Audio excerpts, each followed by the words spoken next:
I am the Tofu Golem. Please enjoy the video.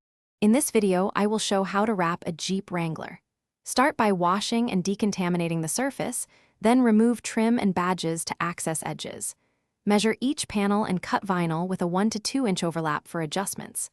Apply from the center outward, using a squeegee to push air toward edges while heating curves slowly. Reinstall trim and trim excess with a sharp blade when finished. Prepare your workspace and materials before lifting the vinyl. Lay out panels in order and label each piece for doors, hood, and fenders to avoid confusion. Clean with isopropyl alcohol and allow full evaporation, then apply primer to metal where needed. Dry fit pieces first to confirm alignment and keep a microfiber cloth and small toolkit nearby.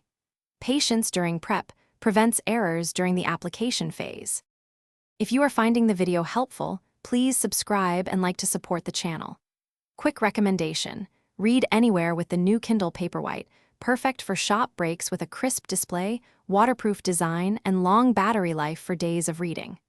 Check the description for the link and other deals so you can grab one easily. Truly thanks for the support, it keeps this content coming, and now let's get back to the video. When tackling curves and door jams, heat the vinyl gradually and use a soft cloth to protect the surface while stretching. Work from the center to the edges to force air pockets outward and use small overlapping heat passes on tight radii. For seams, tuck with an X-Acto and press firmly with a squeegee, then apply seam primer where adhesion is weak. Inspect all edges for lifting before finishing. Thanks for watching. Consider subscribing if we helped you today.